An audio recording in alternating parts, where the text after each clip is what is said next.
నువ్వే జేజమ్మవి కదమ్మా. నేనా?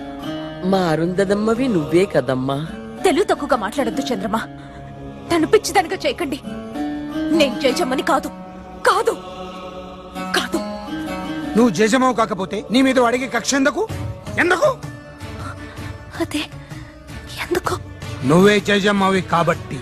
కాదు, అబద్ధం. వాడిని నాశనం చేయగలనని జేజమ్మని నమ్మితే అది ఎలాగో తనకి తెలిసే ఉంటుంది. మళ్ళీ పుట్టిన ఈ జేజమ్మకే అది తెలియాలి. జేజమ్మ చెప్పు. నేను జేజమ్మని కాదంటే వినిపించుకోరే. నా చుట్టూ ఈ కట్టు కదలేంటి?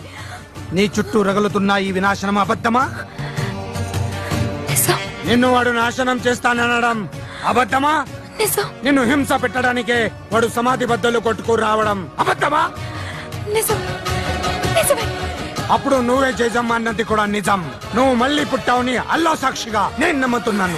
అది నిజం కాదు. అవును. కానే కాదు. ఏ సచ్చే? కాదు. ఏ సచ్చే? కాదు. देखो మాట నిలుపుకొంటివమ్మా జేజమ్మ, మళ్ళీ జన్మ ఎత్తినావమ్మా.